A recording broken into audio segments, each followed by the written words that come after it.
صدیق رضی الله عنه په باره کې راځي چې د محمد رسول الله صلی الله علیه وسلم د دفاع په باره کې څنګه کړی دی.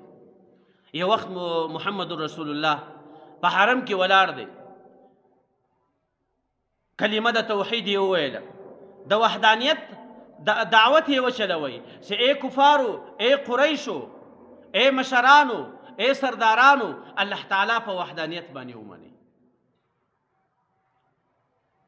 لیکن په دې وخت کې په حرم کې د قریشو مشران ټول سره جمع شوي دي. هغو چې کله دا آواز واورېدی چې محمد صلی الله علیه وسلم نن د بل خدای دعوه کوي، زموږ پر خدایانو باندې لګاو کوي، فوراً یې پر محمد رسول الله صلی الله علیه وسلم باندې وارونه شروع. څوک یې په سر وایي، څوک یې په پښو وایي، څوک یې په لاسو وایي، څوک یې په اوږو وایي. په دې وخت کې یو څوک نسته، د محمد رسول الله ملګری یو حضرت ابوبکر دی رضی الله عنه.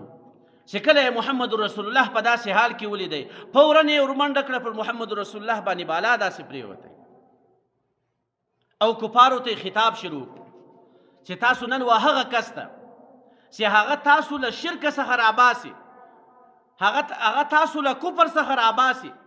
نو حضرت ابوبکر صدیق رضی الله عنه ورته فرمایي چې تاسو کم کس ولې او له کم کس سره تاسو دشمنی ده، په ګناه باندې تاسو اخته یاست، په خطا باندې تاسو اخته یاست، په شرک باندې تاسو اخته یاست. هغه مو له شرک څخه راباسي، هغه مو له کفر څخه راباسي و توحید ته، هغه مو له هغو خدایانو خلاصوي چې کوم خدایان تاسو په خپل لاسو باندې جوړ کړي دي. کفارو چې کله د حضرت ابوبکر صدیق رضی الله عنه دا خبرې واورېدې، وایي څه کوې ته هم د ده په سر باندې درېږې، فوراً یې پر ده باندې وارې شروع. تر ماښامه پورې حضرت ابوبکر صدیق رضی الله عنه په هوش کې نه دی راغلی. له دې حرمه څخه خلکو بیا حضرت ابوبکر صدیق رضی الله عنه کور ته بوتی. په دې وخت کې د ده په کور کې یو چا هم ایمان نه دی راوړی، پلار یې هم ایمان نه دی راوړی، مور یې هم ایمان نه دی راوړی. نو چې کله ماښام وخت دی په هوش کې رالی، خپلې مور شیدې ورته نیولې دي چې ابوبکره ای بچی دا شیدې وڅښه. دی وایي زه شیدې نه څښم، ما ته د خپل محبوب حال راکړي، ما ته د محمد رسول الله حال راکړي، هغه په کوم حالاتو کې دی. مور ورته وایي چې ته د محمد خبرې پرېږده، تا خو د محمد دین مختاره کو، نن داسې خلکو ټکولی ویلی. هغه له ځانه خبرې جوړوي. په دې وخت کې مور ایمان نه دی راوړی، هغه خو محمد رسول الله نه مني، هغه خو پر هغه زاړه دین باندې دی، پر هغه زاړه کفر باندې و، په اسلام باندې مور نه و مشرفه شوې. په دې وخت کې دی ورته وایي دا هېڅکله نشي کېدلی، تر هغه وخته پورې نه اوبه څښم نه دا شیدې څښم تر څو چې ما ته د خپل محبوب محمد رسول الله حالات چا نه یې بیان کړي. مور یې ورته وایي چې اوس خو نیمه شپه ده، توره شپه سوله، موږ د محمد رسول الله په حالاتو څه خبر یو چې هغه چیرې تللی ده، له چا سره تللی ده. لیکن دی ورته وایي چې زه به در وښیم، ورسئ د ام جمیلې په نامه باندې یوه زنانه ده، له هغې څخه پوښتنه وکړئ، هغه به تاسو د محمد رسول الله حالات بیان کړي. مور یې راځي و ام جمیلې ته وایي چې ما ته د محمد حال راکړه، محمد چیرې دی؟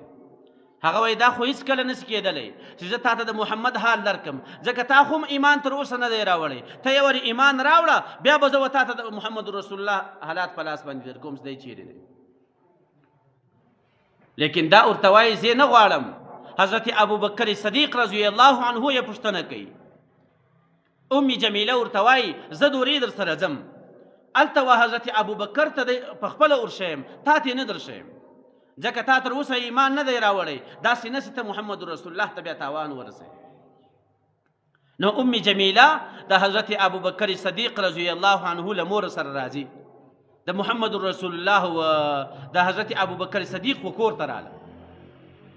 چې کله و کور ته لاړه، حضرت ابوبکر صدیق رضی الله عنه ته په غوږ کې ور وشول چې محمد رسول الله په دار ارقم کې دی.